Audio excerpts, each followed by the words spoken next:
There will be an opportunity. I'm Ron Kesselman, and I'm We chose ahead of time. Congregation Beth Torah, and I'd like to welcome everyone here this morning to Congregation Beth Torah and to this lovely program between the Dallas Jewish Historical Society and Sisterhood by presenting the Judaica Roadshow, discovering our past through personal artifacts. You know, we've had a great time putting this program together, and we hope that you enjoy the presentation and come away with what to do, what you treasure, and perhaps what to part with or keep and hand down. I also want to remind everyone that, first of all, we have lots of breakfast items up here that we hope that you will partake in, because we don't want to take them home.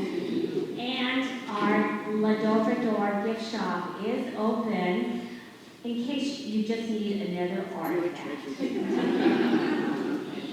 Anyway, I'd like to also at this time thank Rhonda Dushin and Beth Mond, Sisterhood Program co-chairs, for bringing this idea forward to us. And now I'd like to call on Deborah Polsky with the Dallas Jewish Historical Society.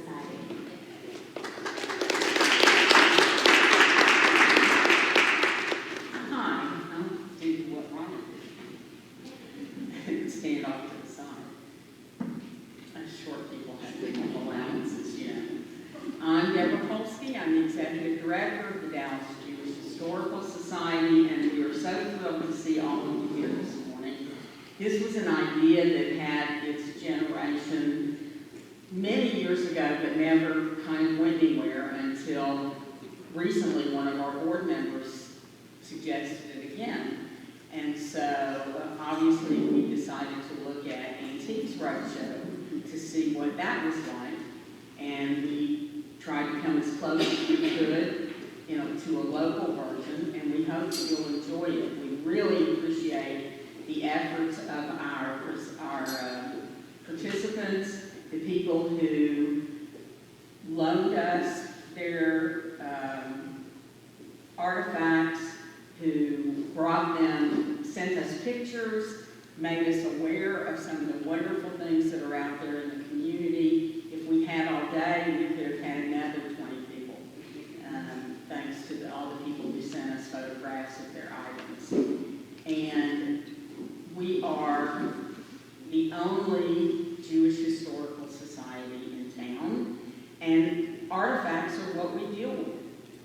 Artifacts are the lifeblood of our archive. Our archive is filled with photographs, some of which you see on the table and on the table over there, and filled with letters and other kinds of documents, ledgers from different businesses, meeting minutes, scrapbooks, oral history, audio and videotapes, and many, many other things. We are the repository for the memories of the Dallas Jewish community, and we hope that at the point that you're downsizing, that you'll consider bringing your items to us. And now I'd like to introduce Rhonda Dushin to talk about the program. Thank you, Deborah. This has been such a wonderful collaboration between the Sisterhood and the Dallas Jewish Historical Society. I'm lucky enough to be part of both organizations. And when someone told me about the event, I said, let's run with it. And so here it is today. Thank you to all the participants who were loaning us your items. I know there were many people who we weren't able to choose their items, and so the good news is we hope to be bringing this program back more than once a year. So, you know, think about things that either if you did donate or, you know, submitted your photos, we're definitely they're up for consideration still. And if you didn't, be on the lookout for another opportunity. One of the things that the Roadshow on TV. The Antiques Roadshow does is, tells everyone what the value of their items are and stuff. This is done a little bit differently.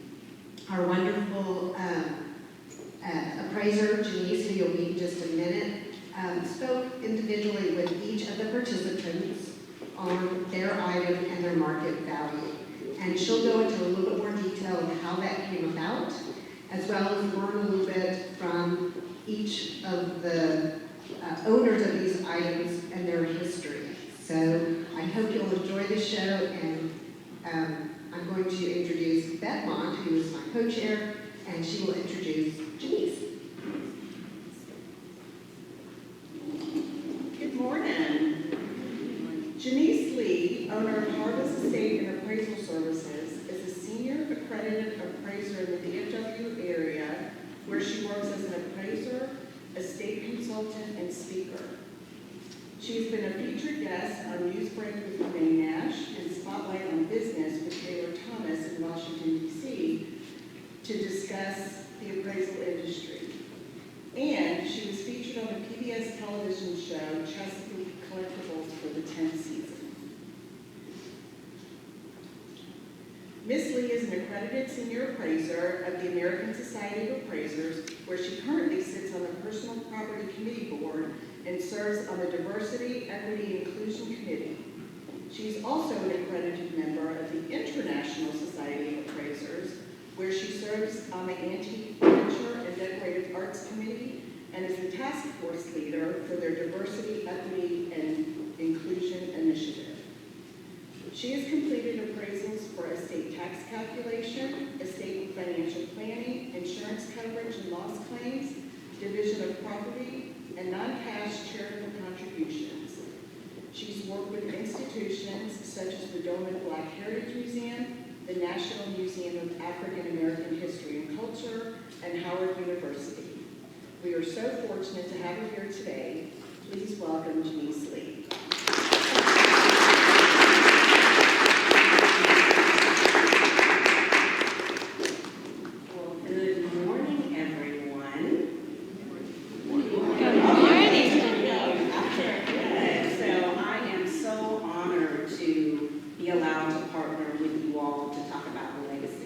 Legacy is so important to me when I'm working with all types of families. I have various clientele that have various backgrounds, and it is just so important to me, the importance of legacy. And so to be able to share in the process to discuss the legacy of these items in the various families, I feel very honored to do so today. Before we get started, I do want to talk a little bit about when working with an appraiser, some of the things that we do as far as when we talk about value. As crazy as it may seem, an object can have more than one value. So on a television show such as the Antiques Roadshow, you'll find that you'll hear the term auction estimate, market value, replacement value, and of course we can't forget sentimental value, right? It means the world to me because it belonged to my grandmother. So, when we talk about an auction estimate, when someone takes an object to an auction house to be sold, the auction estimate is the value range, a high and low range that the auction house comes up with that they think the item is going to sell for. Now, this is after quite a bit of research, and that is something I will share. Having been on a show like the Chesapeake Collectibles, that's what the audience does not see. So, we bring the object to us, we look at it, we go off and appraisers, we gather together, we talk about the object, we go into databases, we get the information, and then we go on camera and we present a very polished discussion on television. And so that auction estimate is, as I said, what the auction house thinks that the item can bring at sale. Now, I don't know how many of you follow auctions, but sometimes those auction estimates get blown out the water. And we call those variables of sale. If you have two people at an auction that want that item badly, that auction estimate goes out of the water. It gets blown out of the water. And then you also have the case where something may come up for auction and nobody wants it. Thus, it doesn't get sold. So the auction estimate is just an idea of what something could possibly cost. You all need to remember that when we talk about the value of something, it really is only worth what someone is willing to pay for it. When we talk about market value, that's when an appraiser goes into the marketplace, and when we say marketplace, that's where that item is most likely found. So if I'm talking about a Louis Vuitton handbag, where would I most likely be able to purchase one of those? Yes, so we talk about the retail market, yes, thank you, a Neiman's or the Louis Vuitton boutique. But if we're talking about a secondary market where someone has already owned it, it might be an auction house like Heritage, who often will have luxury items resold in the secondary market. That's what we call the secondary market. And then we talk about replacement value. Now this is the value that appraisers will often use when we're dealing with your insurance carriers. Now how is it that a lot of times the replacement value can be quite a bit higher than maybe the value that I've seen at a boutique or the value that I've seen at an auction? It has to do with a time frame. Now hypothetically, if your house were to burn down to the ground, heaven forbid, no one wants to spend time price shopping, trying to get the best deal, right? You want to replace those items as soon as possible. So when we as appraisers use replacement value, it allows us to go out and purchase that item quickly and not taking into consideration that higher cost to get you back into your home with the things surrounding you to keep you comfortable. So with that said, now that we've talked a little bit about auction estimate, market value, replacement value, and of course, sentimental value, where it is no value, it means the world to me, and we do have that. We're going to get started with the show. So if we could have, I almost felt like saying the first contestant on the Price is Right. If we could have Judy Klein come up.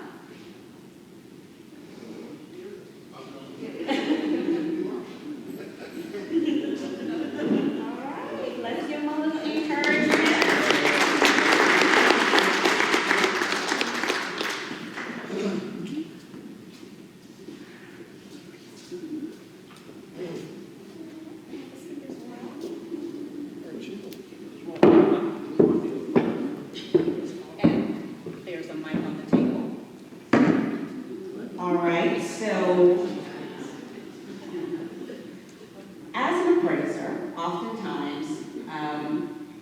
The major thing that I do is research. However, when I'm working with families, one of the things that I love, and that's what we're going to do a little bit here today, is I have the opportunity for you to tell me why this object is important to your family. And so I'm going to grab a pointer, my handy dandy pointer, and we are going to start with this object here. That is a spice box. And so can you please tell us some about your item? Okay, I'm going to start with, there is a limited amount of provenance that we have. My mother and father were antique collectors, but on the very low end. They would go to auction houses and other things along the way. And anytime they saw silver in particular, my mother would buy. But in the auction houses, she had developed a name based upon her price level. She was commonly known as $5 because that was the max amount she would spend. This is back in the 80s. So after my mother had a health scare, she and my father started touring. I probably was out of college by then, so that makes it somewhere between 79 and 85. They were touring Copenhagen and came across either a hot shop or secondhand store and saw something in the window, that particular Vesuvius. Can you hold it up?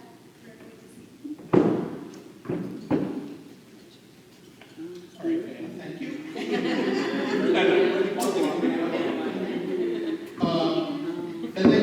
And they bought it, and they actually spent a lot more than their typical amount. They went up to $25.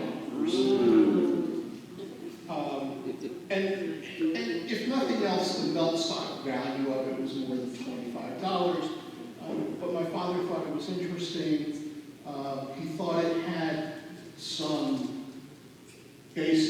of Eastern European. When you look at the base of it, there is Cyrillic written in it. And while I speak some Russian, I have never really sat down and tried to interpret what's there. We think it probably is from late 1800s, early 1900s, is my guess. There wasn't very much Russian Judaica made after the Russian Revolution, so that's what tells me it has to be at least before then. It could be older, I don't know. So $5 to spend $25 in Copenhagen in a hot shop, and that's how we ended up with this. Okay, I'm going to ask if you could continue to hold that for me. So, let's talk a little bit about this piece. So, what was great about this and what we appraisers love is when things are marked and we can look them up. And so you have the maker's mark stamped here on the flag and also at the base.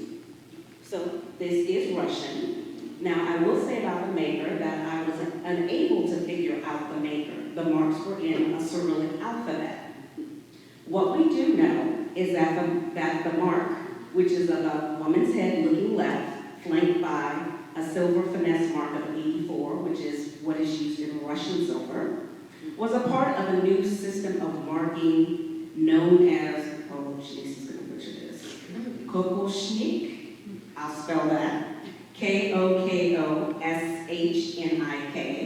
And this was a mark that was issued by Tsar Nicholas II. He was born in 1868 and died in 1918. And this was done in 1896. So this piece does fall within the time frame that you got. It is late 19th century. It is in good condition. And a spice tower like this sold at auction in 2020. Exactly like this one. So that I must play by the rules, I disclose to our owners here the write-up and the information around the pricing, which I will not be able to share. However, I would like to have Jessica come up and talk about the care of this item.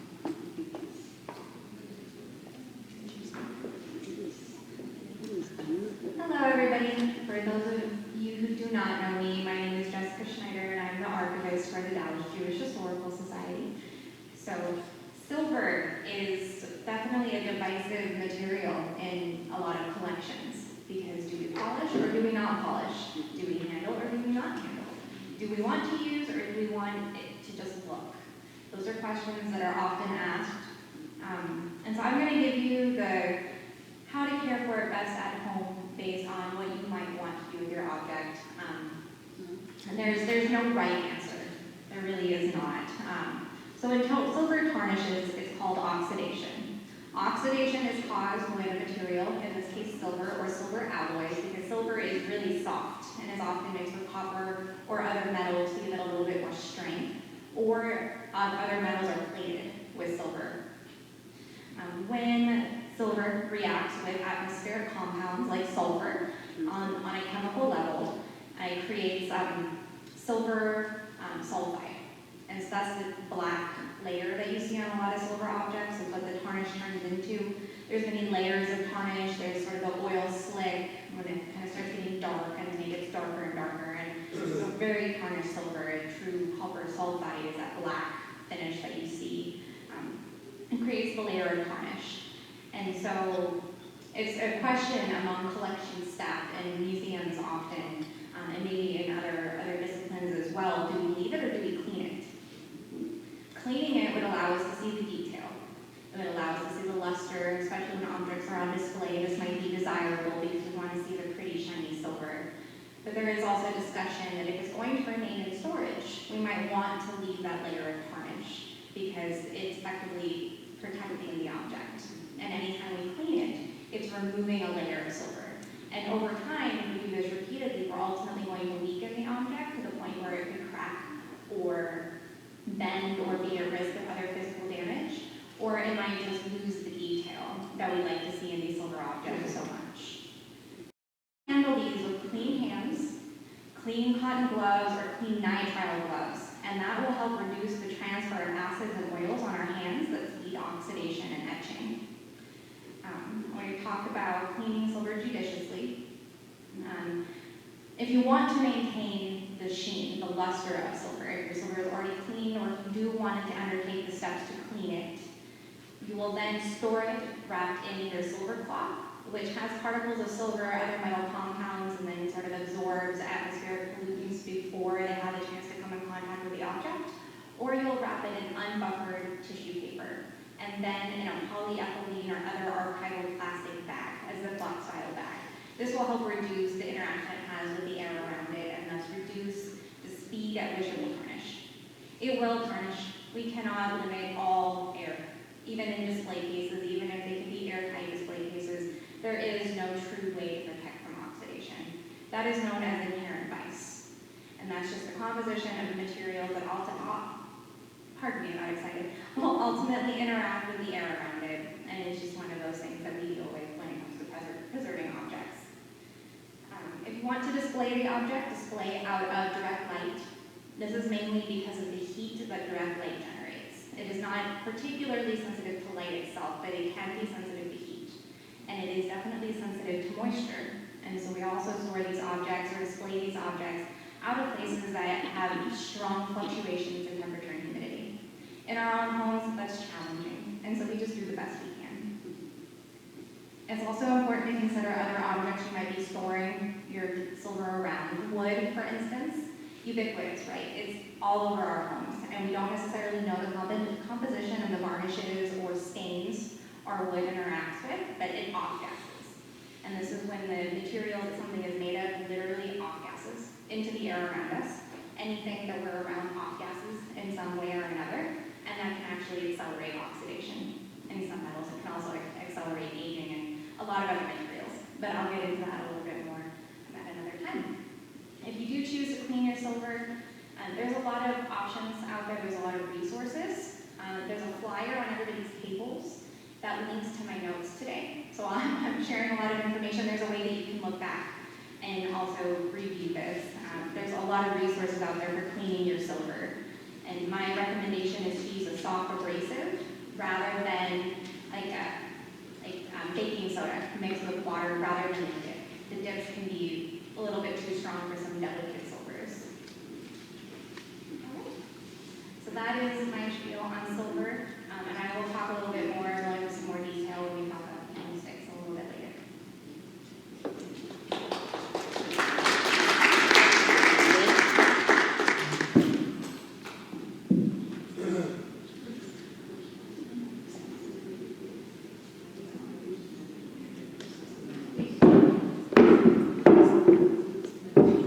So let's thank the clients again for sharing that with us. Now, I will say that it was definitely a good investment. I'll leave you back to that. It was worth the $25 investment. Okay, can we have our next guest up? David. Duchin.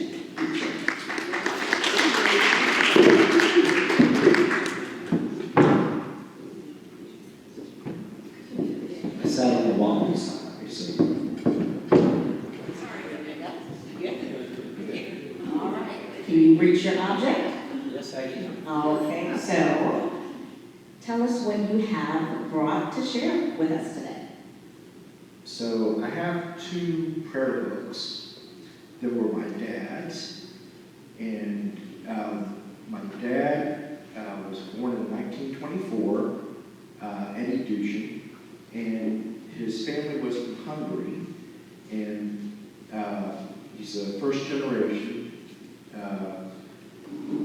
They lived up in Detroit, Michigan, and his parents spoke Hungarian, he spoke Hungarian. He enlisted in the Army for World War II and joined what was called the Army Air Corps, which we now know as the Army Air Force. And so the first prayer book I have is the Jewish Holy Scriptures presented by the Army of the United States. So each member got a prayer book, and he had enlisted, there's a picture of him with 6 of his best friends from ACA. They all enlisted. My dad went into the Air Corps and got stationed at Blackburn Air Force Base, which is in Waco, Texas, which is where my mom grew up. And so, guess what? They married. Voila. I'm here. So that's the history of how he came to have that book. And he had passed away first night of Rosh Hashanah in 2020. And so when we were cleaning out his items, we had this, the other prayer book, and a couple of other prayer books that are very interesting. A couple of them in Hungarian. The second prayer book that we have is a Hungarian prayer book as well. I cannot read or pronounce the Hungarian, but my dad was very nice to leave a note. In 2009, he had written this note, and let me tell you first that Google Translate's a wonderful thing. So it's the translation of the title plate says "Celebrate Prayers" in the order used in the church, well, in the order used in the temple, provided with Hungarian translation by Joseph Schoen, and it's a 4th volume, and it happens to be, the 4th volume, I guess, is because it's the Yom Kippur that is the Day of Atonement. So this is all about the High Holiday prayer. So my dad had written, this is a prayer book our mother brought with her from Hungary.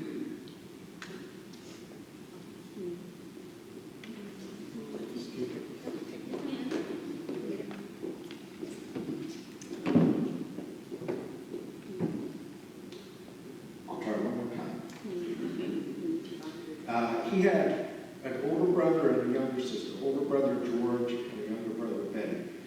And his mother noted when Betty was born, and George and me, using the Hungarian word for born, slutletlo, hard to read that. It's abbreviated in George in his prayer book, but spelled out in Betty's prayer book. So it was something, I guess, that they got when they were first born. So that's these 2 prayer books. And I actually also brought a very small prayer book that might, even smaller than this, that my dad received from his Hebrew school teacher. He and his brother had each gotten a small copy of the Hebrew Daily Prayer Book, and then another book that's Hungarian that his aunt had brought over because my dad's dad was very ill, and she had come over and visited my one day. That is it. Thank you for sharing with that. I'm going to start with one of the things that I love that was done in your family is the notation for when you pass it on. So a lot of times when I'm meeting with families and we're talking about legacy and handing things down in the family, and then you get into this discussion, which I get a lot of. Oh, my kids don't want this. My kids don't want that, right? And so one of the things that I encourage people to do, I encourage families to do is, okay, your child doesn't want that, but what about a grandchild or a niece or a nephew? Write a note, and so they understand why this is important in your family. And just as you were able to read and share with us, you know, you now understand the significance. And sometimes when we understand that significance, it becomes important. I was sharing with Mindy about, we were talking about things from our grandparents before we got started. And I just actually yesterday received a box from a cousin that had a bunch of things from my grandmother who passed away last year. And there were gloves in this box. And I took them and showed them to my 16-year-old. And I thought, oh, she's not going to be so interested in them. Oh, she put them on. She was like, oh, Mom, these are so cool. You just never know what the younger generation will find interesting. Now onto your books. So yes, the book, the U.S. Army Jewish Holy Scriptures, the hardcover, copyrighted 1917 by the Jewish Publication Society of America, and also copyrighted 1942 by the U.S. Army. Yes, the significance when I saw this was during World War II. So how interesting. One of the things that when we're looking at objects, and we call these value characteristics, condition. And so an object that old, haven't been handled, it's in good condition. People flip through it, they looked at it, and when we talk about artifacts and collectibles, some of the things that don't often survive are paper, books, and glass and porcelain get dropped, chipped, and damaged quite a bit. And so this book has been handled, it was meant to be handled, and it's in good condition for that. Let's go to the next object, which is the hardcover prayer book written in Hebrew and Hungarian. Well, with your background, we now understand why it was in Hebrew and Hungarian. With that particular object, it was good for the age. However, it does have some binding issues, which Jessica will talk to us about when you handle books and things like that, the best way to handle them so you don't get those issues with the binding on the backside. Wonderful. So, as Janice mentioned, paper items, paper-based items tend to age most rapidly, and they're prone to tearing, they're prone to pests, and so there's ways that we can protect them and protect their information, even when they do need a little bit of TLC. So we mentioned books are prone to aging. Predominantly discoloration, embrittlement, and weakness in the binding materials. The needs of historic books vary based on the composition, the types of materials used to create the book. Leather, paper, board, which is a paper-based material, adhesive, and cotton-based thread are most often used, but we also see vinyl, and the composition of different inks tend to vary widely. And that can either help or hinder the aging process of a lot of paper-based materials. We handle historic and delicate books with clean hands or well-fitting gloves. And I recommend well-fitting gloves, especially for books, because pages can be very brittle. And you can also use tools such as mini spatulas or letter openers to help navigate and flip those pages if they're particularly delicate. Because our fingers, even if we try to be incredibly careful, we can be bolts in china shops and we can damage things very easily, even without intending to. As we mentioned too, the delicate binding materials or the delicate binding on a book. We never open books flat on the table. You go to flip a book open, recommend, unless you have a support, they do make book supports that allow you to open them at a slight V, but you can also do this with your hands. The goal is just to not open it flat, especially older books that binding will separate almost instantly. The book might not separate completely from the binding, but every time you do that, you are going to accelerate the aging, and you are going to make it more delicate, more fragile to handle. Store books away from high heat and fluctuations in humidity, similar with silver, as well as away from places at risk of water damage. If you store it in a musty basement or near a water pipe, not only are you risking damaging those books with moisture itself, but you're also risking a lot of pests that like moist paper, like cockroaches, silverfish, earwigs, other things like that. Paper-based, and part of the reason paper is hygroscopic, and paper-based materials are hygroscopic, and that means that they swell and contract depending on the amount of moisture in direct contact with them, but also the amount of moisture in the air. And so that can also accelerate aging, because if it's really moist and damp around the book, it'll swell dry again, it'll contract, and that changes the materials on a molecular level. Every time it swells, it weakens. Every time it contracts, it weakens in a different way, and that can lead to cracking and tearing on pages. It can lead to failure in adhesives, especially. It can cause leather to chip and flake or secrete natural emollients. Like literally the fat from the leather can secrete out, and that makes it look gross. But it can also cause it to age more quickly, and keep it simple for everybody. And then vinyl too can crack, causes paper to crack, and so we want to avoid environments like that. Inks can also fade or bleed. We can have fugitive pigments that, when exposed to heat, fade and disappear.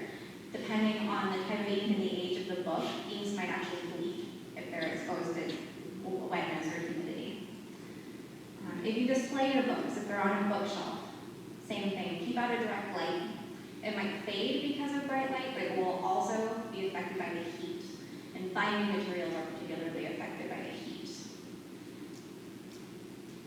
You want to store small and medium books, such as the books that David and Rhonda brought. You can store them vertically, as you would in a bookcase. Larger volumes, you want to store flat, especially if they have soft covers. It'll help avoid any warping or any separation from the binding.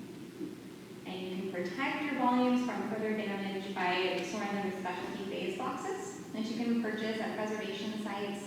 You can also create your own out of archival board, or you can wrap them in tissue paper and place them in archival plastic bags or in archival boxes to help reduce the chance of them aging more quickly. Thank you.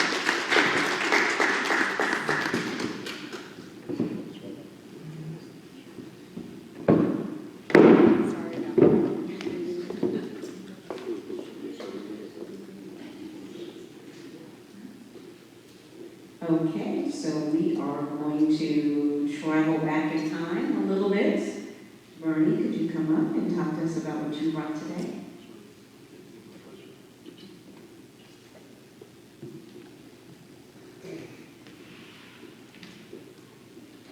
So, these Shabbos candlesticks were my grandmother's.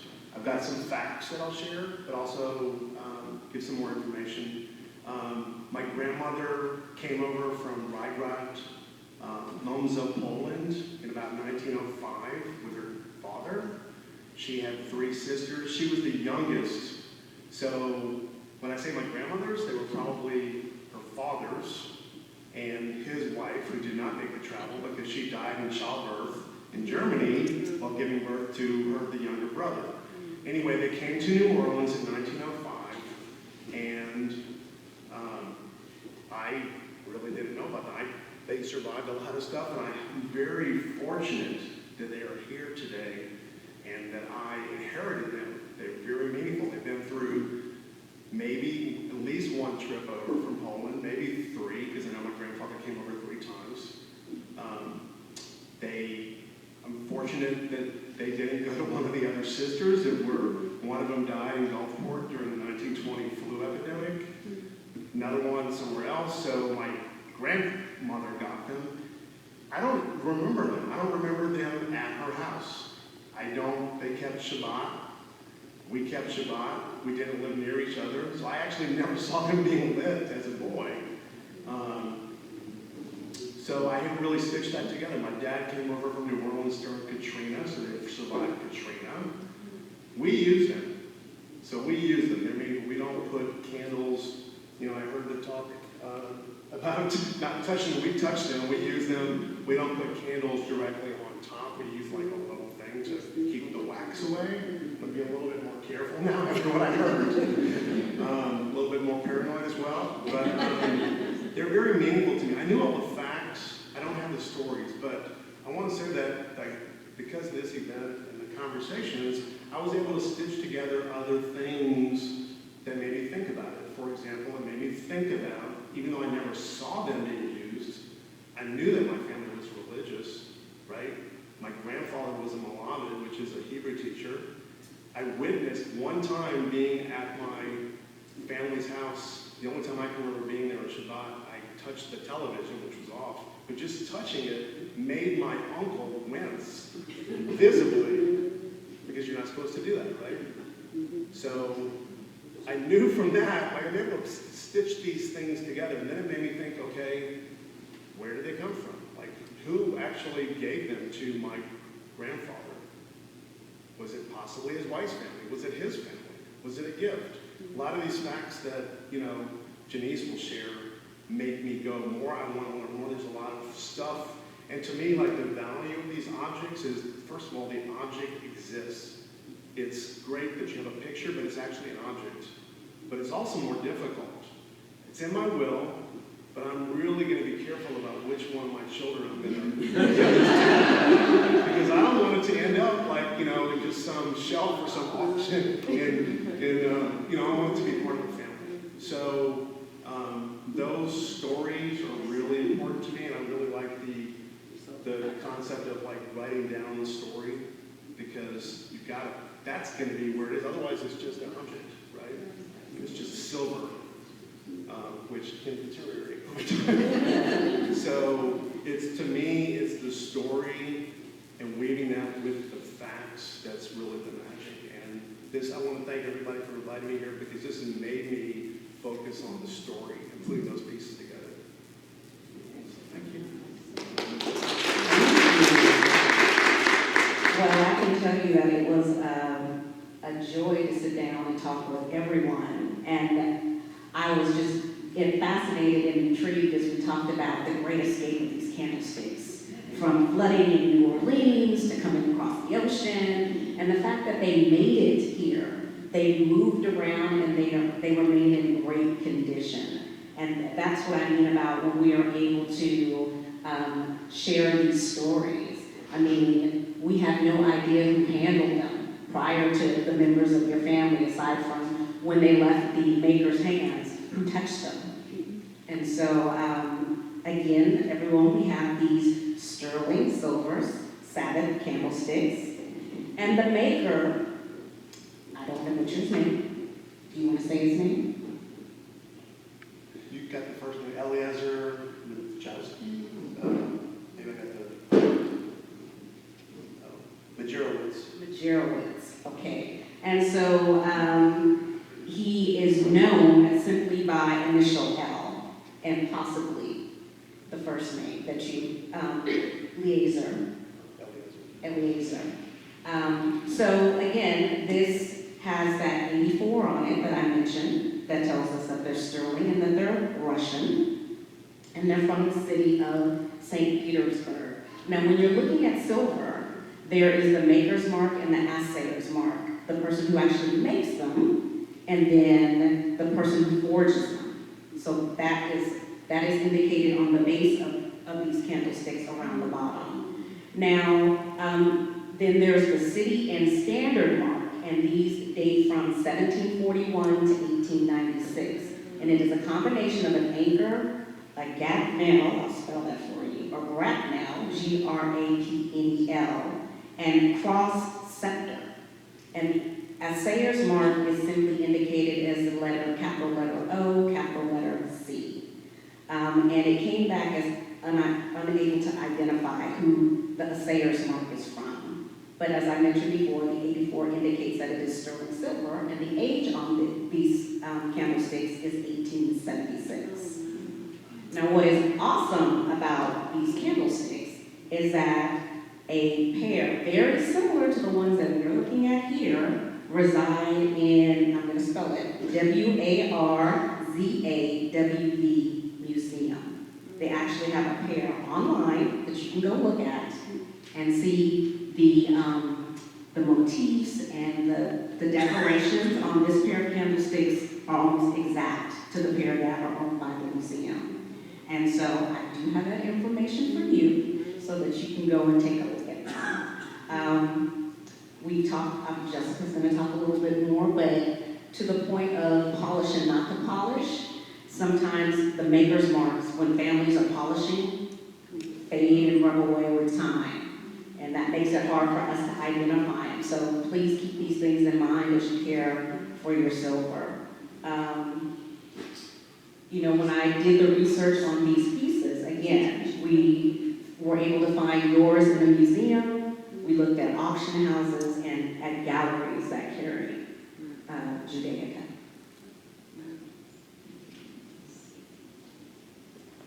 Great, so going into a little bit more detail about the silver, other information when it comes to silver.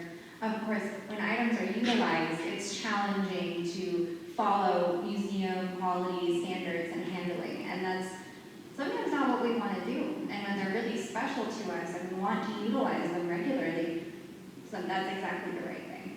And so my recommendation is to, be considerate, like you do, keeping the wax off of them, but ultimately do what feels right for you and your family. Definitely don't just be afraid to handle your stuff, and that goes for anybody. Just be careful, right? We don't want to drop things. we don't want to, leave it in the silver cleaning bath forever. And if you do polish it, be careful of the maker's marks, things like that. We mold the recommendations, the expert recommendations to fit our needs. And we want to be able to utilize and keep these things special. And part of what's special about these in your case is using them. And I'm going to go into that with other materials that we will present on here shortly as well. But sometimes the use is the best part of it. And let's see what else am I in this. So there are some other ways we can go about preserving these lovely silver objects, other metal objects as well, and that's actually to potentially coat them in an archival grade acrylic or lacquered. One that's really common that you see when you start Googling these things is paralloid B72. And it's just a nice archival acrylic that's used often to actually label objects in museum collections so you can identify numbers, item numbers, what collection they belong to, where they fit in the database. And by doing just a thin coat, and then you write your number, and then you do another thin coat. Well, conservators and other preparators might actually clean objects like this and coat them in a resin. And that's not necessarily my recommendation for you. That is an option though. If you want to maintain the luster of your pieces, I recommend consulting an expert, and you can have them coated. It's not a permanent solution.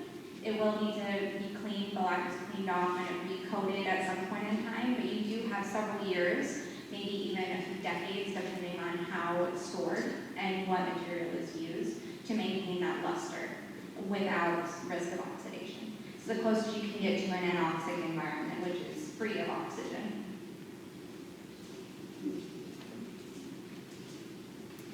Thank you.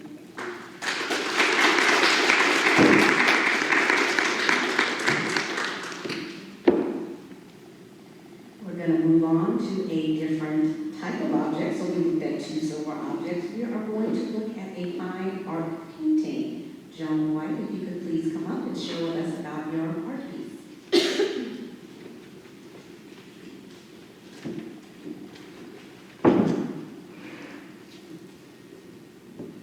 Thank you. First, I can thank, can you hear me? Okay. I'd first like to thank Jenice and the Dallas Jewish Historical Society for giving me the opportunity to submit the painting and for it to be chosen. It's a real privilege, and I think that I think I can speak for everybody here, really learned a lot so far from both of their presentations. Thank you both of you. Okay, so you asked me about the connection to the painting, and this is a real family story that involves my immediate family growing up. My grandmother, Miriam Fierst, who lived in New York City, died in March of 1974. And when she died, family members afterwards went around her apartment, and as we all do after someone dies, tried to take the things down and give them to other family members. When they took this painting off of the wall and turned it around, they saw that there was a note speaking to connections again from my grandmother saying that this painting was to be given to me. So I highly recommend you doing that to various possessions that you may have. If you can write on the back what the item means to you or what the background is, perfect. If you would like to give it to someone and name that person, even more so, it's really nice. So I wondered what was the connection. I mean, I knew the painting, and the artist is Max Band, and it wasn't long before I found out another connection, and that is that my grandfather, my grandmother's husband, my paternal grandfather, had a book that my mother then gave to me, and this is it, and this speaks to Jessica a little bit, because the binding needs help. So that's part of what Jessica's talking about. But in this book, which is The Art of Max Band, it is inscribed that it says here, for my dear friend Harry Fierst, that was my paternal grandfather, and his family, in souvenir of years of friendship, affectionately Max Band, February 1947. So it gave me even more of a connection that my mother had given me this book. I then spoke with my brother, Barry Fierce, who lives part of the year in Israel and part of the year in Maryland. And I said, Barry, I love the painting, but I don't quite understand. It looks like in the front there are people here. And from the position of the painting, it doesn't make sense to me that there are people painted in this picture of the old city. So he said, you know, you're right. I don't think that's what it is, but when I go back to Israel, I'll check it out. And so indeed, he went to Jerusalem, and he positioned himself as if he was looking through the eyes of the artist Max Band, or what he thought. And he was in by the trees, the olive trees of the Garden of Gethsemane, and he looked out towards the old city, and he said that he was looking due west, and he sent me a map of where he was, and pictures, the photograph with this view, and instead of people, these are gravestones. And you have first the graves of, from the immediate area, the close area, is that of a Catholic cemetery. The larger view that is adjacent to the walls of the old city is that of a Muslim cemetery. It's called Bab al-Rahman. And so we have here the Catholic, we have the Muslim, and then we have the old city, which of course is the connection to Judaism as also. So we have these three religions that look to Jerusalem, the holy city, as being all incorporated in this painting. We have no idea if this is what Max Band had in mind, but this is the connection with our family and how we, the family members, viewed it in real time. That's kind of it. I love it. I would never get that from doing research. So, again, a lot is filled in. So this piece is an oil on canvas, and it is signed here by the artist. So let me tell you all a little bit about what I found out about Mr. Band. He lived from 1900s to 1974. He was born in Lithuania in 1900. He was drawing and painting from a young age, copying the works of great masters from magazines and books. Moving to Berlin, he became the student of a Willy, I'm going to butcher this, Jacquel, and in 1926 went to Paris where the works of Cézanne Picasso had significant influence on his works. A year later, he had his first solo exhibition in his home country. Now, he is known to draw a variety of subject matters, from still lifes to village scenes, landscapes, and he created a numerous amount of portraits. So when I was doing my research and I was looking at art auction or art databases, there were numerous portraits and still lifes, and there were also landscapes. I never saw anything that looked like this. I feel like this is a one of a kind.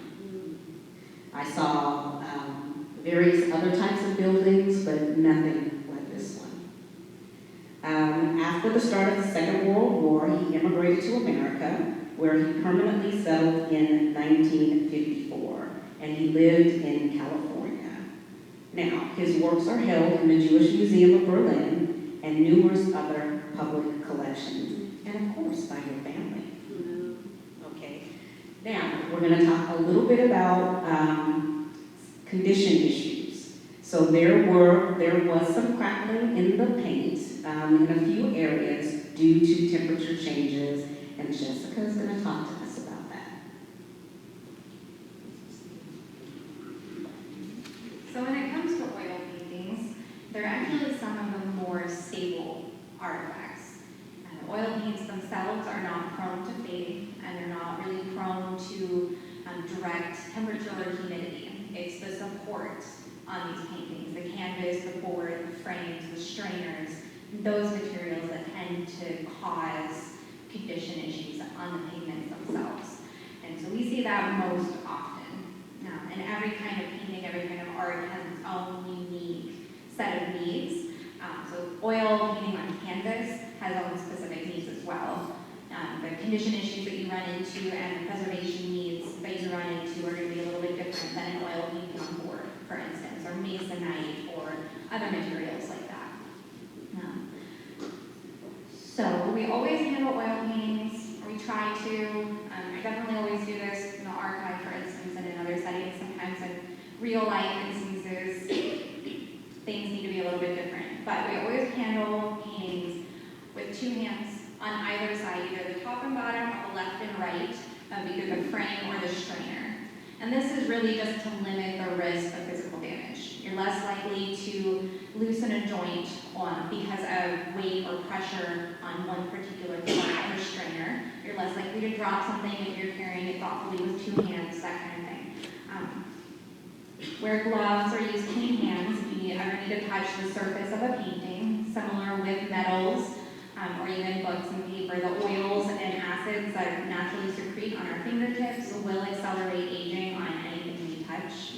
And another inherent vice of our hands. And so we always just want to avoid touching the face of the painting. We want to avoid anything like that, anything that can cause accretions is a great condition word. And accretion is when you transfer a material that's not intended to be on the artwork onto the face of an artwork or onto the canvas. Display these paintings in an area with as stable as temperature and humidity as we can manage. Avoid direct sunlight. Again, they're not very prone to fading, but they are prone to the fluctuations in heat and other temperatures that can be caused by direct light. Also, canvas, wood are hygroscopic materials as well. They expand and contract. When those things expand and contract, it affects the paint on the face of the canvas. And that's often what leads to cracking, as well as physical damage. If something impacts the face of the painting or something leans on the face of the painting for a while, something does that and causes the canvas to loosen. A loose canvas is called flagging in condition reports. Those kinds of things can cause the paint to crack over time. Also, with cracking causes delamination. And when you see delamination, that's when you can see the paint lifting from its support. We try to store oil paintings vertically with something protecting the face. Whether you store it flat up against a wall so other things can't touch the face of it, or you have a barrier board, or you cover it in something. The goal is to protect the face from both dust, but also from impact. We don't want anything resting on the face of the painting for the same reasons I just discussed. We don't want to loosen the canvas. We don't want to risk causing cracks in the face of the painting. I'm not missing anything.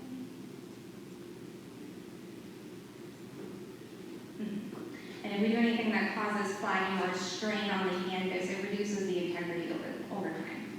Now, if you have historic paintings or any painting, really, it can happen regardless of age. If you notice the strainer, the structure on your canvas, that's what the canvas is pulled against, stretched against, is loose, or if the frame is loose, I recommend consulting a framer or a conservator. There are ways to stabilize those things. There are also ways to stabilize flagging canvas often that won't cost you a lot of money, but will ultimately preserve the integrity of your piece on the long term.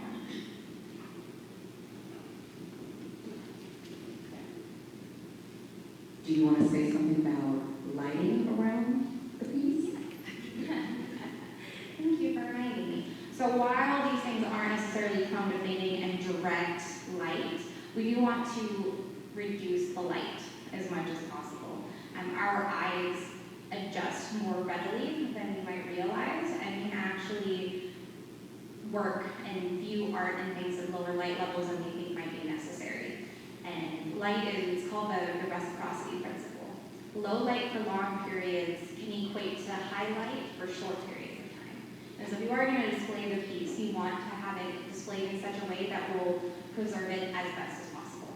So using our candlesticks or handling other things, we want to do what best we can to preserve it, even if it's being used or displayed or enjoyed.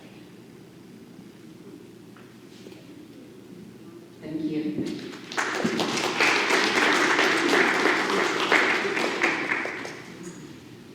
All right, folks, we're rounding the bend. Mindy Kagan, will you please join me?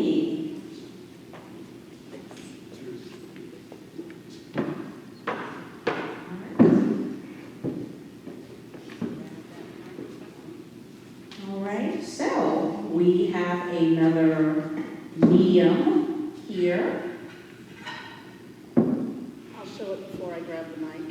Ceramic and porcelain. So I think the main thing is when we were talking about marking, so with the silver, they were marked on the base. With the porcelain, it typically is marked on the bottom. And so we will talk about when the maker's mark is there or is not there, what that can mean. So can you tell us about your pieces, please? Sure. Hi, y'all. Thanks for inviting me. So this piece, I grew up with this piece. We used it every Passover. It was in my Bubby's house, Fanny Agrist. And, part of the Passover Seder is washing your hands that are hot. So that was what we always used it for.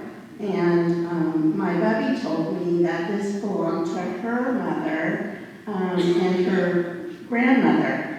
Her grandmother, Gertrude Stillman, and her mother, so my great-grandmother and my great-great-grandmother, came over from Russia and made their way to Germany and sailed over on the Hanover ship and arrived in Galveston on April 28th of 1910. They settled in Dallas, where Gertrude's husband was already here for several years in the dry goods store in the historic St. Thomas area, what we call Uptown.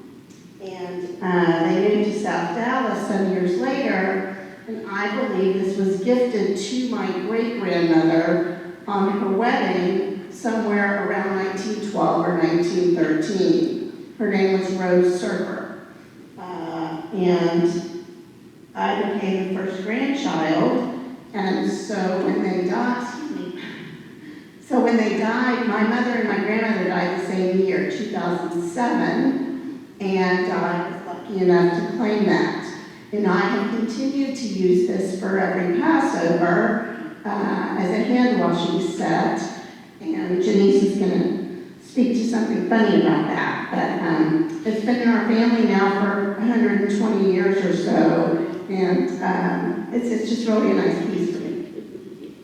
Thank you. What I loved about talking with Mindy is the fact that, A, it survived. We talked about fragile things that get moved around. So shipping, there's no chips on this. People drop them, they get cracked, they glue them back together. Those are some big issues that come up when we talk about handling porcelain and ceramicware. So the fact that it's been handled and used so much and it survived, I thought that was amazing. So let's talk a little bit about the pieces. Let's start with the maker's mark, which I mentioned earlier. This piece is marked on the bottom, or the larger piece is marked on the bottom by the Homer Laughlin Company, and it is the Hudson pattern. Now, one of the things that's great about the maker's mark is sometimes they change in color, and that can indicate when it was made. Sometimes the maker's mark stays consistent over the lifetime of the company, but sometimes things like color, the letter shapes, the size, things help us to understand a moment in time about the piece. And so let's talk a little bit about Homer Laughlin's China Company. It was established, let me go back. Okay, so Homer Laughlin China Company established a small pottery plant, one of the first whiteware plants in the United States in the early 1870s. This was a two-kiln firm located in East Liverpool, Ohio, and it was founded by the brothers Homer and Shakespeare Laughlin as the Ohio Valley Pottery Company.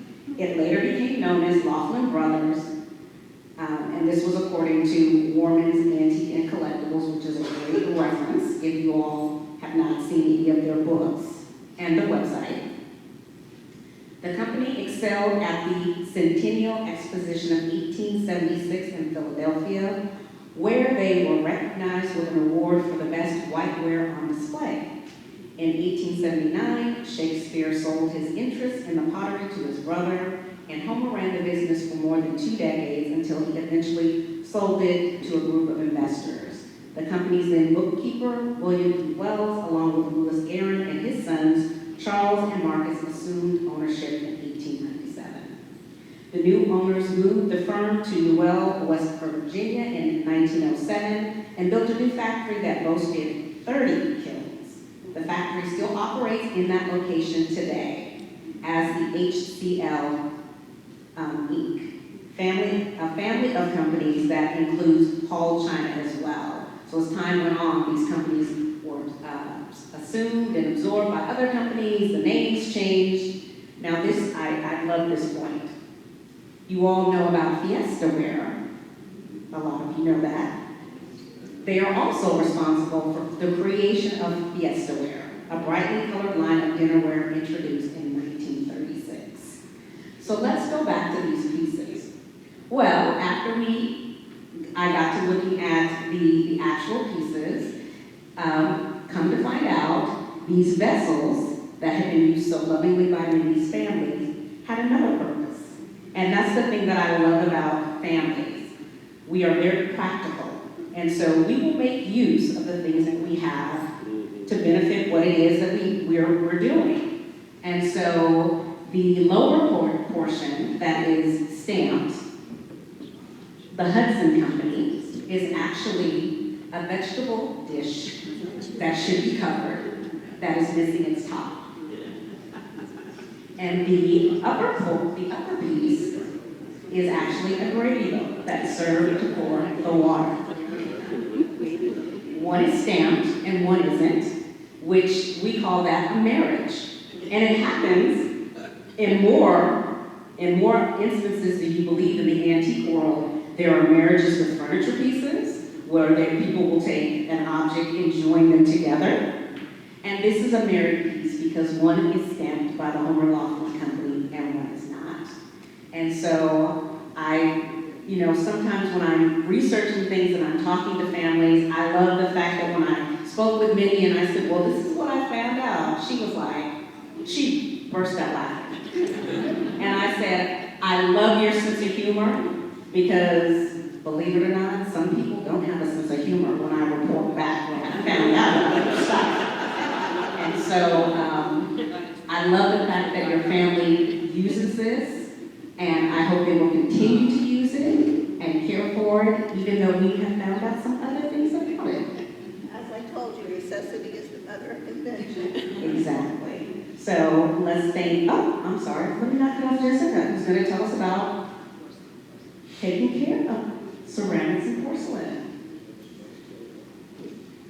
So, we've mentioned how fragile things tend to disappear on us. They're not the most common things to last in family collections, even our own daily dinnerware, things get broken and missing and all of that jazz. But glazed ceramics, historic preservation-wise, speaking as far as their stability, are some of the most stable.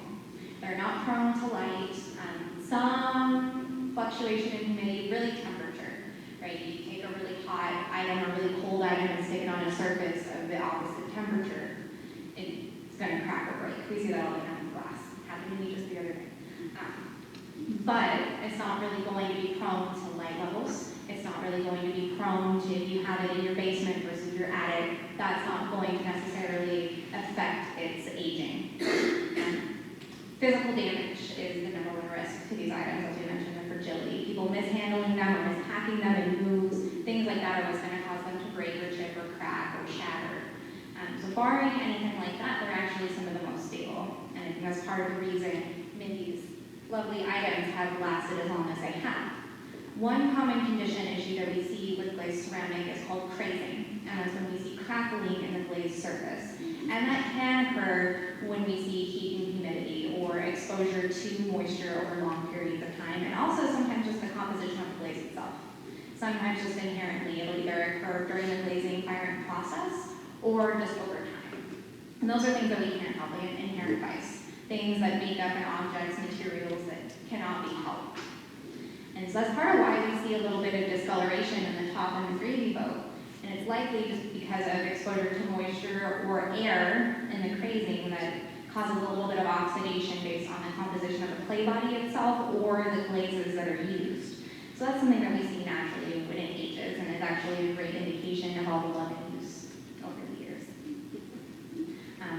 We store and display these in a place that they're not going to get knocked over or smashed. That's my number one recommendation. And we want to handle them, of course, with as much love and care as we can when they're utilized. And sitting this in a corner in a cabinet or on a shelf, it wouldn't be utilized the same way, so perhaps its meaning would change. And so I encourage you to continue using it as you do, and just to have as much care as you can when handling it. So if ceramic is known to be, ceramics are known, can be food safe. And one thing that I do want to bring up, have it here, make sure I use the correct terminology. For glazed ceramics, these objects can be handled without special tools or gloves. They tend to be more stable in that way too. They're not going to be as delicate when it comes to the oils and acids on our hands. So you don't necessarily need to use gloves. Be sure that your hands are dry, so you don't drop anything. But also composition of glazes. That's really the big indication. So some glazes are food safe, others are not. And so I recommend, if you don't know the age of your piece, especially if you don't know the maker of the piece, to err on the side of caution and perhaps don't use it for food or to drink out of. If you do have maker's marks, as one of these pieces do, I recommend you either consulting an expert or doing a little bit of personal research to see what kind of materials and glazes might have been used at that time. So we definitely don't want to accidentally poison anybody. If you have a lead-based luster glaze that you know was not food safe. And generally, one really good indication of those luster finishes, not the gold detailing on this, for instance, as often the gold leaf or something that's actually safe to use, but raku fired pieces, if anybody's familiar with raku, that's never food safe. Or other low fired glazes might not be food safe. And so just take the time to do a little bit of research and understand what you're dealing with before you eat or drink out of it. And there are definitely some not safe materials that our predecessors did not know were not safe.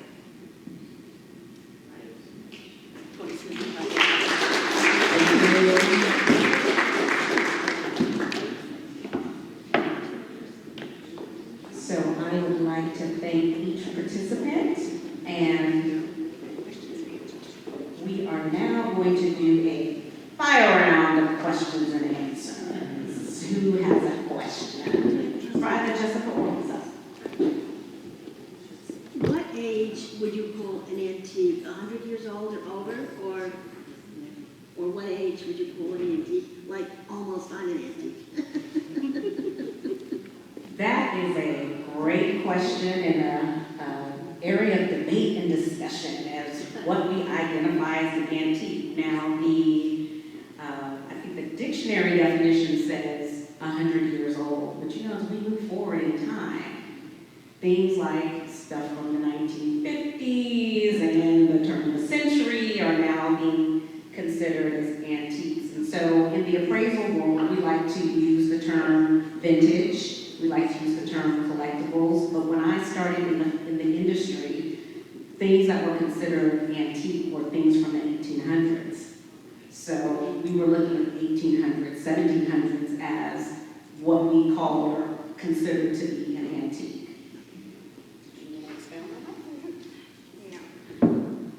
So similarly, in museum and archive land, that it's a muddy subject as far as what's considered an antique versus vintage, and we tend to just steer clear of that language and things that are historic or designations like that. And antique is just a loaded word.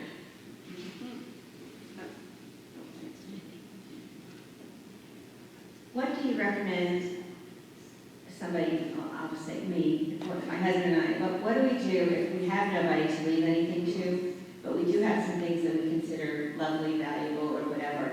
Where do you recommend we actually put them or donate them to? The archives, yes, but if you're not, I guess I shouldn't have asked Jessica that, but, So I will say, you can, and it doesn't necessarily need to be us, unless they really are items related to Dallas Jewish history, items in particular at Judaica, but you can do a little bit of research and see if there are other historical societies, museums, other collecting institutions that material relates to. That's a great place to start. But Jenice's other specialty is estate planning. Oh, okay. So, yes. I like to talk with families about some things that they can do with items. Passing them there in your family is one, but there's also placing them where other people can enjoy them. So museums, historic houses. And then that way it's preserved. I really do like to encourage people to share those things with smaller museums and historic houses. I moved here from Washington, D.C., where everybody is like, I want to give my thing to the Smithsonian. The Smithsonian has so many things in storage that people will never see. And so, yes. And so if you're able to share them with a smaller institution, it can be put on display for a long time and people can enjoy it. So I really do encourage that. I like that thought versus the immediate sell it, though that is also an option for families, is to, deassess their objects and sell them at auction or to consign them. That is another option.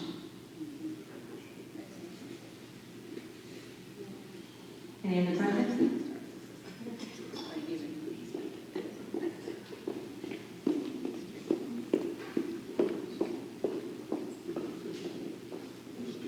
What do you suggest about preserving photographs? So the type and the age of the photograph does depend a little bit on what you would do to preserve it. But generally, as cool and dry a place as possible, out of direct sunlight. If you want to display your family photos, I encourage you to make a reproduction copy and display that on your wall. And keep your historic photographs tucked away in acid-free materials in a nice acid-free box in the coolest closet in your house. And then you can pull them out and touch them, and you have a way to share them with future generations. It will keep them as safe as possible. But then you can display reproductions. I do that at the Historical Society all the time. We never once put an original photograph on display. There's too much risk when it comes to light and heat and humidity that will cause fading is a huge thing, but there's so many factors. Just cool and dry in archival materials. A couple questions. First of all, Jessica, if you could, I know when we started this program, we did not disclose the market value of participants' items and why the Dallas Jewish Historical Society tends to not give out, we do not appraise, and why that was something between just the participants and Genice. And my second question is, in storing just your daily china, that it is, fine china, do you recommend putting spacer things between, I've seen people put that real thin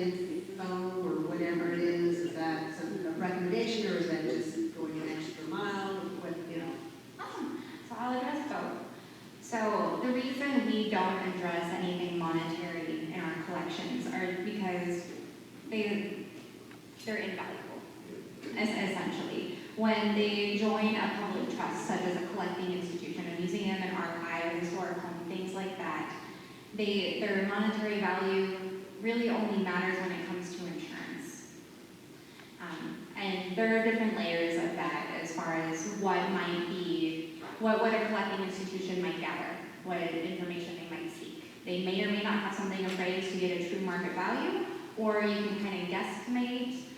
We tend to just stick with the ethically transparent view that we don't have a value. We don't have a monetary value on things. We don't appraise things because it's not up to us to determine what something is worth when it comes to money. We defer to appraisers and auction houses and things like that. We always encourage people, if they want to learn the value of their items, those resources are available. And it's just not our purview to identify that for them. Now, as far as China and storing things like that, it will not harm your objects, of course, to have any sort of spacers or additional protective material. It's really a personal choice, but you can also look at factors as far as how sturdy is your cabinet? Is it in a high traffic area? Do you have children that are like holes in china shops and things get bumped? Those spacers will protect them from any sort of rattling or vibrations, and those are actually, that's a really good thing to consider if you do find that you're storing things that are prone to vibrations because of the materials that they're stored in, or the traffic in your home, or if you're positioned right next to a highway. Those vibrations can actually cause damage to various materials over time. It could be valid, but it's really just a personal choice. Two comments, or two thoughts came to mind that I do want to comment on before we take our next question. One is in line with something that Bernie shared about making a conscious decision on who's going to be the keeper of certain objects. Really think about that, because some people don't want that responsibility, and so you do them a disservice by giving them that responsibility when they may not be the best one to keep those objects. So as you're thinking about the things that you have and how you're going to pass them on to your family, or whether you're going to give them to an institution, give some thought to that. And then the second is back to giving it to a historic society or to a museum. It's very important that you make that phone call and ask if they're interested in your object. I know one of the checkpoints that I have with every person that calls me and says, hey, I have X, I'm going to give it to a museum, I need an appraisal. I'm like, no, you don't need an appraisal. That's not the first thing you need to do. The first thing you need to do is see if that institution is interested in your item. Because if they're not, you've got an appraisal and you're still trying to figure out where to place the object. And so because institutions have constraints, budgetary constraints around storage and preservation, it is important that you check in with them to see if they want your item and then move from there. And that's one of the things when you call DJHS and you say, oh, I've got such and such, I'd like to donate it to the archive, we'll have you talk directly with Jessica so that she can talk to you, find out what it is, so on and so forth. If it makes sense to go into the Dallas Jewish Historical Society archives or another archive. We've done that a number of times where we've actually said this would be better over in such and such historical place. So. I have two questions. One has to do with the ceramics. Do you put it in the dishwasher? You don't put it in the dishwasher? What are the constraints? And the other is, when do you or don't you consider putting a painting with glass as opposed to, like in that case, no glass? Both great questions. So, as far as dishwashers go, historic pieces, like I would never put these things in the dishwasher. Just with the age of them, and especially since we are seeing a little bit of discoloration there, it just shows that we are getting down to the clay body itself. And when you get down to that point, you are risking further aging and damage. But you can go with the age of the piece. For instance, like newer baby china. I put my china in the dishwasher, but it's newer. It was purchased second. It's not going to be a family heirloom, and it's newer. It says dishwasher safe on the bottom of it. I put mine in the dishwasher, and if you're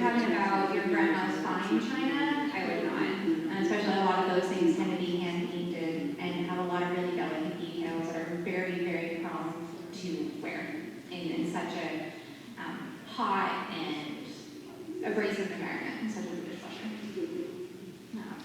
And then please remind me of your second question. Glass on the painting. Yes, glass on paintings. So it's definitely a possibility. It will never, well, I can't say never. It often will not harm a painting to be framed with glass. There are some instances, oil paintings for instance, it depends on how far the frame is from the face of the painting. You never want anything directly touching any sort of paint or artistic surface at all. And that will cause a bunch of different other condition issues. And you definitely never want anything like pastel or charcoal to be on glass or even plexiglass. It will cause static and actually pull the face of the piece off of the support and onto the glass. And that's unfortunate when we see that happen. So I would consult a framer and just make sure that the frame sits in such a way, the glass sits in such a way that it won't come in contact with the piece.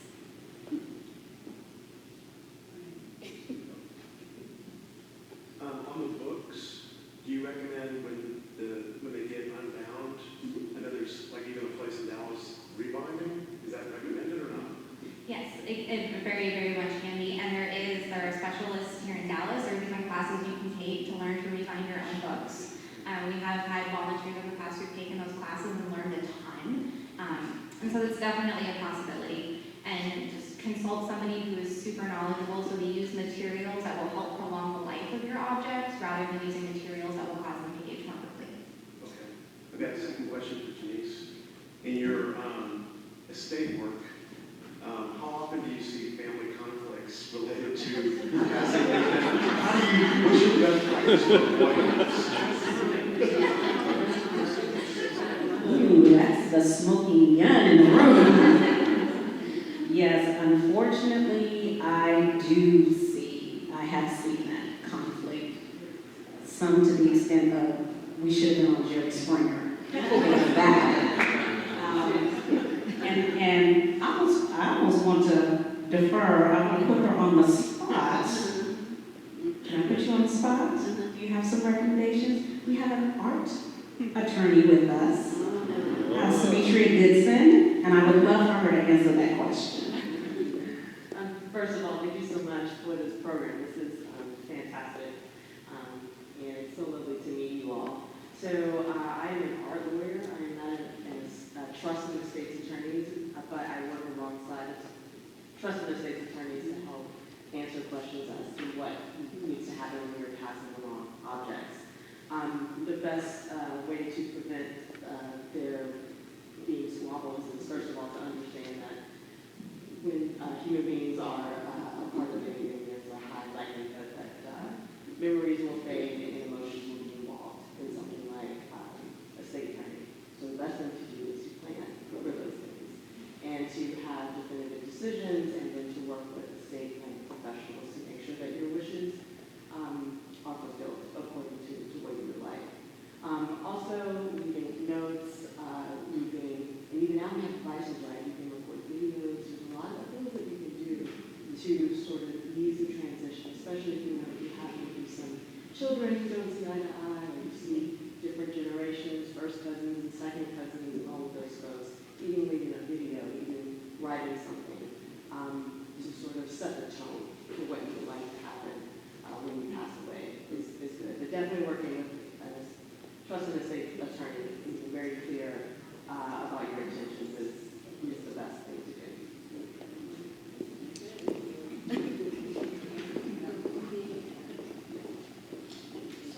I actually am an estate lawyer, so I was going to say this before, so I'm glad you brought that up. If you just write on the back of a painting, I want this to go to so-and-so, that's optional.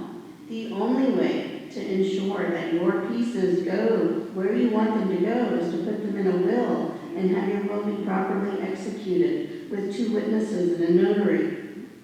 So that was what I was going to say. And then the second thing I was going to say, sorry, these aren't questions, they're just comments. We appreciate the information. I actually loaned a piece, a civil rights photograph that I had purchased to the African American Museum. So I didn't gift it to them because one day I'm hopeful that one of my children will want it, but it is on loan for them, and that's another option that people might want to consider. question about photographs.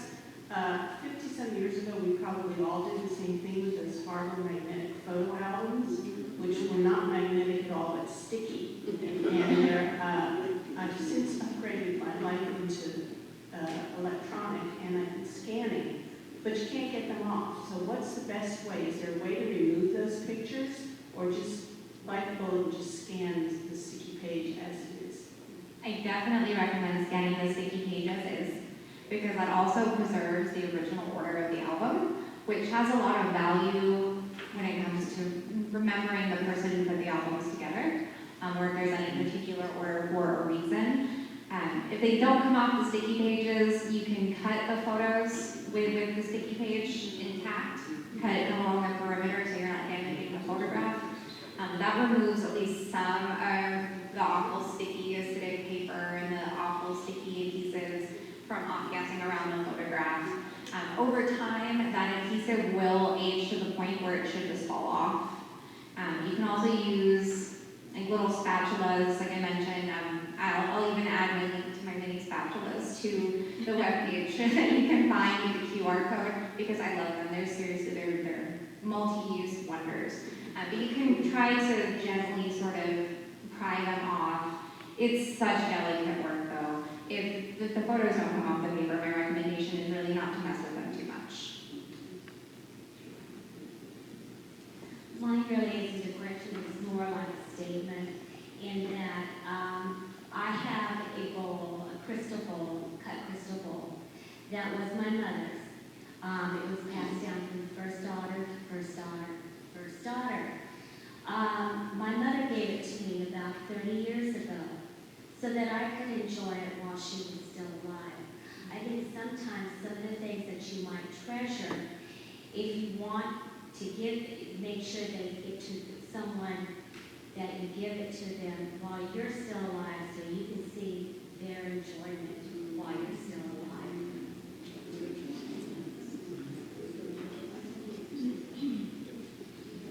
I've read some bits about fine artwork paintings being coated in lacquer. Is that an option for paintings such as that? Yes, it is an option. Again, I would definitely consult a conservator or another specialist in that field to determine what would be the best material. Lacquers have improved in composition over the years.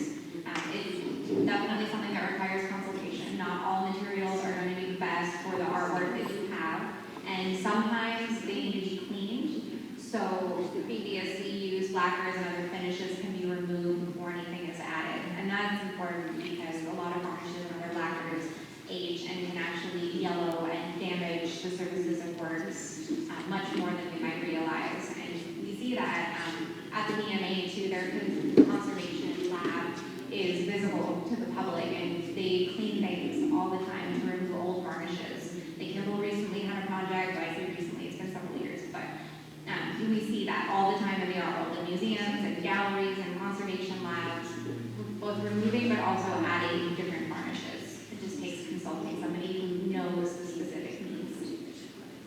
I have a question, because you've mentioned like specialists and whatnot, you know, Jenice has the appraiser and the state planners and art lawyers and whatnot. When you're talking about different specialists, what would they be called, or like where would you go to say like, oh, I've got this painting? Like, would you call it a museum or? You could call the museum. Some, especially the larger museums, might have a conservator on staff, but there are several conservators in the Dallas area as well, especially for paintings, especially for oil paintings. And so, but Google is a great resource. It can be a flood of information and you might not know specifically, so that's a good question. You can always call me.